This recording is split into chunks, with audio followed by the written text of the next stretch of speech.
Hello and namaskar दोस्तों. Welcome to my YouTube channel. I am Kirti Singh and today I'll discuss about adolescence education program. This is a very crucial topic in childhood and growing up course under B.Ed program. So first of all we should know about adolescence education term, where from it comes. सबसे पहले एक UNESCO के द्वारा seminar कराया गया था 1993 में. ये एक 2 डे सेमिनार था जो कि 12 अप्रैल से 13 अप्रैल तक चला था और इस सेमिनार का नाम था national seminar on adolescence education. और इस सेमिनार में सबसे पहले ये एजुकेशन जो है एडोलसेंस एजुकेशन इस टर्म का यूज हुआ था. इससे पहले ऐसा नहीं है कि इन बच्चों को किसी तरह की नॉलेज प्रोवाइड नहीं कराई जाती थी, लेकिन जो नाम था वो पहले था एड्स अवेयरनेस प्रोग्राम या फिर सेक्सुअल हेल्थ अवेयरनेस प्रोग्राम. इस नाम से ये प्रोग्राम जाना जाता था. तो आगे जान लेते हैं इसके प्रोग्राम के बारे में कि आगे क्या क्या है इसमें. तो एडोलसेंस एजुकेशन प्रोग्राम सबसे पहले इंडिया में एक मीटिंग हुई थी इंटरमिनिस्ट्रियल 2004 में, और इसी के बाद MHRD और नेशनल एड्स कंट्रोल ऑर्गेनाइजेशन नेको का कोलैबोरेशन हुआ. तब ये 2005 में इंडियन गवर्नमेंट के द्वारा इम्प्लीमेंट किया गया.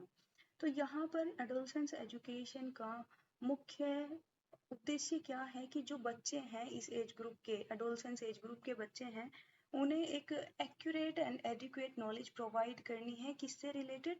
Reproductive and sexual health issues जो होते हैं उनसे रिलेटेड एक एक्यूरेट नॉलेज प्रोवाइड करनी है. क्योंकि इस एज ग्रुप के जो बच्चे होते हैं वो अपने जो फेलो या मेट्स होते हैं, क्लासमेट्स, उनसे बातें करते हैं, उनसे एडवाइस लेते हैं, जबकि उन्हें पता है कि वो दोनों ही सेम एज ग्रुप के हैं, उन्हें ज़्यादा नॉलेज नहीं होगी.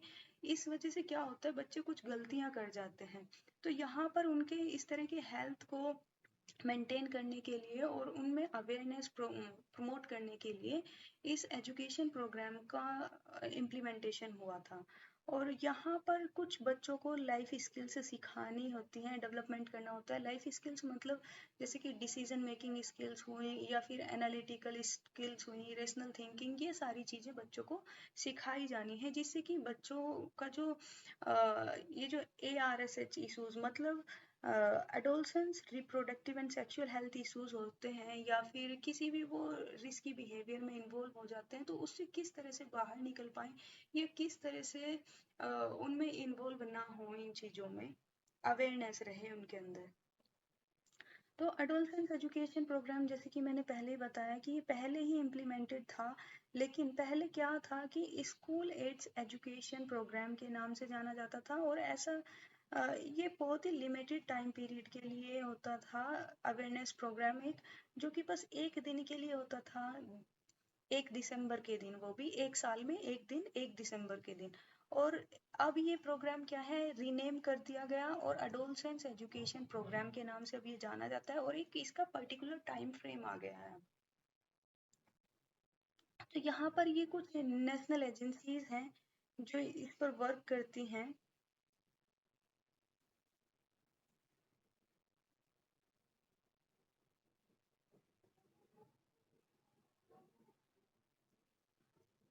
तो यहाँ पर ये नेशनल एजेंसीज हैं जो इसके लिए वर्क करती हैं. NCERT is also the coordinating agency of adolescence education program supported by UNFPA means United Nations population fund. इसके सपोर्ट के द्वारा ये इंडिया में इम्प्लीमेंट हुआ.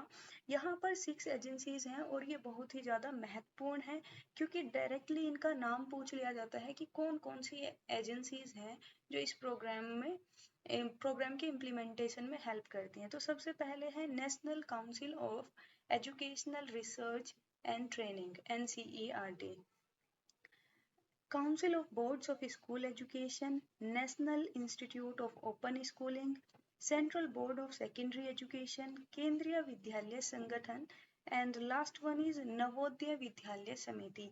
ये सभी के सभी इस एजुकेशन प्रोग्राम को इम्प्लीमेंट करने में हेल्प करते हैं.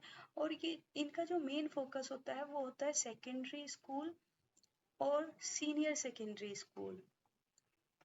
यहाँ पर इसका इम्प्लीमेंटेशन होता है। तो इस प्रोग्राम के बारे में जान लेते हैं। ये प्रोग्राम एक 16 आवर 1 एकेडमिक सेशन, मतलब एकेडमिक सेशन कितना टाइम पीरियड का होता है, 1 ईयर का। तो इसमें 1 ईयर में 16 आवर्स बच्चों को इससे रिलेटेड नॉलेज प्रोवाइड करनी है। और ये जो टीचर है, मेल टीचर बॉयज़ को नॉलेज प्रोवाइड कराएगा और फीमेल टीचर गर्ल्स को। इस तरह से इन्हें नॉलेज प्रोवाइड की जाएगी। और जो ये 16 आवर्स का एकेडमिक सेशन है, इसके ऐसा नहीं है कि पर्टिकुलरली एक टाइम फ्रेम, जैसे 16 आवर तो फिक्स है, लेकिन जो इनका नॉलेज इम्पार्ट करने का जो टाइम फ्रेम है वो फिक्स नहीं है। यहाँ पर एक तो टीचर है, ये जो भी कोई टीचर होगा ये ट्रेंड टीचर होगा। ये कोई भी ऐसा टीचर नहीं होगा कि पर्टिकुलर स्कूल में जितने भी टीचर हैं कोई भी ये क्लास ले सकता है इससे रिलेटेड, नहीं। जो ट्रेन टीचर हैं वही इससे रिलेटेड क्लास लेंगे। और ये भी अपने टाइम फ्रेम में से, मतलब जो भी इन्हें फिजिबल टाइम होगा उसमें से ये 5 to 10 मिनट्स निकालेंगे और बच्चों की एक बैठक लगाएंगे। वहाँ पर बच्चों की जनरल काउंसलिंग करेंगे और जो भी उनके इश्यूज होंगे वो इश्यूज लेंगे और उनसे रिलेटेड सॉल्यूशन प्रोवाइड कराएंगे बच्चों को। तो who is adolescence according to WHO? तो यहाँ पर WHO ने एक एज ग्रुप दिया है 10 to 19 ईयर्स, इसे इंक्लूड किया गया है एडोलसेंट एज ग्रुप में। तो यहाँ पर मतलब इसे ही, इतने ही एज ग्रुप को क्यों इन्वॉल्व किया, क्योंकि यहाँ पर एक तो रैपिड फिजिकल ग्रोथ होती है, साइकोलॉजिकल, कॉग्निटिव, बिहेवियरल, मतलब 3 एस्पेक्ट्स होते हैं। 3 के 3 एस्पेक्ट्स में बहुत ही तेजी से यहाँ पर चेंजेस होते हैं। यहीं पर बच्चा एक्सपेरिमेंट करने लगता है। मतलब आज तक वो बाइक चलाते हुए देख रहा था, इस एज ग्रुप में आने के बाद क्या करेगा, वो बाइक को चलाने की कोशिश करेगा। या सपोज कार चलाना देख रहा था किसी को चलाते हुए, लेकिन अब वो कार चलाने की खुद कोशिश करेगा जब कोई वहां पर नहीं होगा, किसी के एब्सेंस में। और यहीं पर बच्चा सेक्सुअल मैच्योरिटी को अटेंड करता है और यहीं पर development of adult identity, transition from socio economic dependence to relative independence, यहीं पर बच्चा इंडिपेंडेंस की तरफ बढ़ने लगता है। अब यहाँ पर जो एडोलसेंट हैं वो 10 to 19 years, youth 15 to 24 years, youth people, इन दोनों को इंक्लूड करके मीन्स 10 to 24 ईयर्स। और ग्रोथ की कौन कौन सी फेज दी गई है, अर्ली, मिड, लेट। तो अर्ली में आएंगे 10 to 13 ईयर्स, यहाँ पर मतलब स्लो स्पीड में चेंजेस आरंभ होते हैं और यहाँ पर एक मतलब पूरा अच्छा खासा चेंजेस आने लगता है उनके मेंटल, फिजिकल, सभी तरह के स्ट्रक्चर में।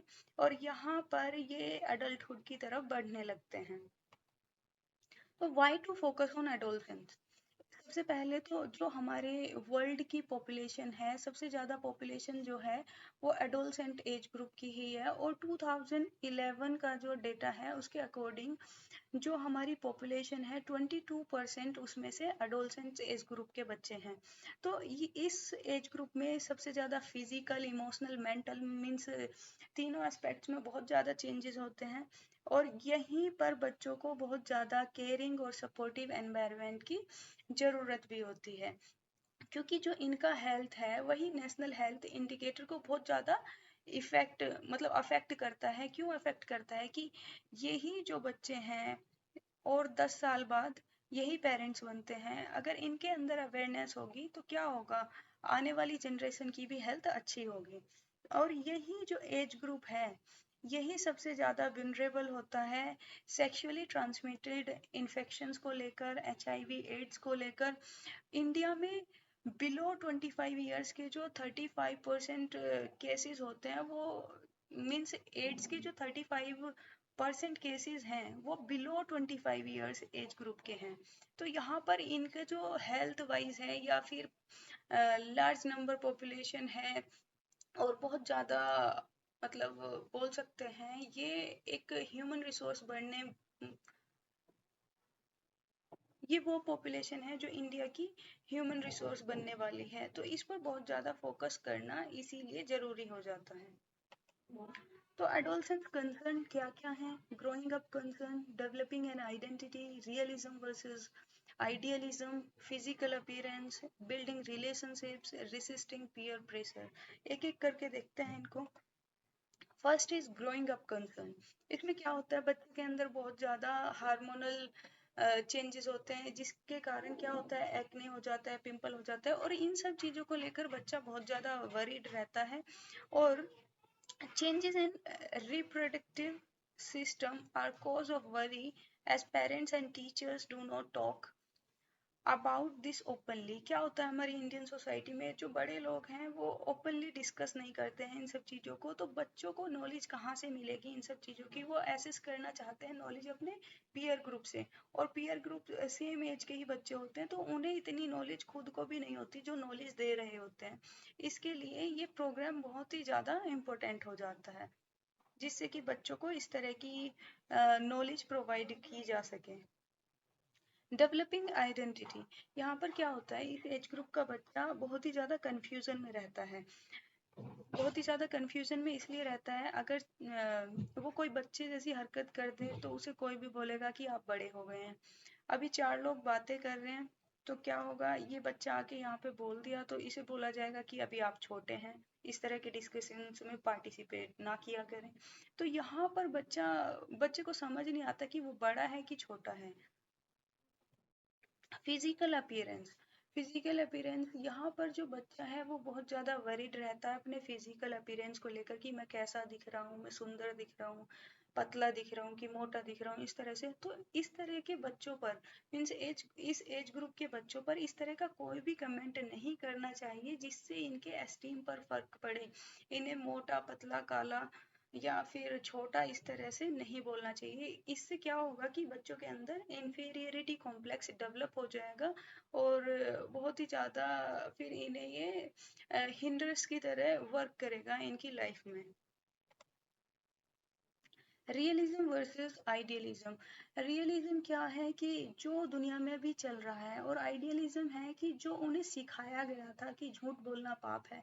लेकिन क्या होता है, अब बच्चा बड़ा हो गया, उसे समझ आने लगा कि जो लोग उसे बोल रहे थे कि झूठ बोलना पाप होता है, वही कहीं ना कहीं झूठ बोल रहे हैं। अब जब ये सब बच्चा देखता है तो बच्चा बहुत ज़्यादा टेंशन से में आ जाता है, और उसे समझ नहीं आता कि क्या सही है क्या गलत है, और वो खुद के आइडियाज़ को, वैल्यूज़ को डेवलप करना शुरू कर देता है यहाँ पर। और ये जो करप्शन है, इनइक्वालिटी है, मतलब जितने भी सोशल इविल्स होते हैं, इन्हीं सभी चीज़ों को लेकर वो बहुत ज़्यादा वरीड रहता है, उसे जस्टिस चाहिए होता है। तो यहाँ पे क्या होता है, इनकी बहुत ज़्यादा केयर करने की ज़रूरत रहती है, क्योंकि जो कुछ लोग ऐसे होते हैं कि इनके सामने अच्छा बनकर दिखाएंगे और इनसे कुछ इलीगल काम करा सकते हैं, या फिर इन्हें किसी भी ऐसे अनहेल्दी एक्ट में इन्वॉल्व कर लेंगे जो कि इनके लिए अच्छा नहीं होगा। Building relationships. यहाँ पर बच्चों को ये नॉलेज भी प्रोवाइड किया जाता है इस प्रोग्राम के थ्रू, कि ये आइडेंटिफाई कर सकें कि कौन लोग अच्छे हैं और कौन लोग अच्छे नहीं हैं, जिससे ये डिसीजन ले सकें खुद से कि उन्हें किसके साथ रिलेशनशिप रखना है, मीन्स किससे दोस्ती करनी है, किससे दोस्ती नहीं करनी है। Resisting peer pressure. बच्चों को ये भी सिखाना है वो किस तरह से नो बोल सकें, क्योंकि उन्हें समझ तो आएगा कि ये अल्कोहल पीना गलत है, मीन्स शराब का सेवन सेहत के लिए अच्छा नहीं होता, लेकिन वो पीयर प्रेशर में आकर मना नहीं कर पाते हैं ऐसी चीज़ों को। मतलब बहुत सारे ऐसे एक्ट होते हैं कि दो फ्रेंड हैं, और एक जो फ्रेंड है उसमें से वो झगड़ा करके आ गया कहीं पे, तो जो उसका फ्रेंड है वो उसका सपोर्ट करेगा, उसे भले ही पता हो कि ये गलत है लेकिन फिर भी सपोर्ट करेगा। तो बच्चों को यहाँ पर इस तरह से सिखाया जाता है लाइफ स्किल्स, कि वो डिसीजन ले पाए कि क्या सही है क्या गलत है। तो आज के लिए बस इतना ही। Thank you so much for watching my video. If you like it then please like and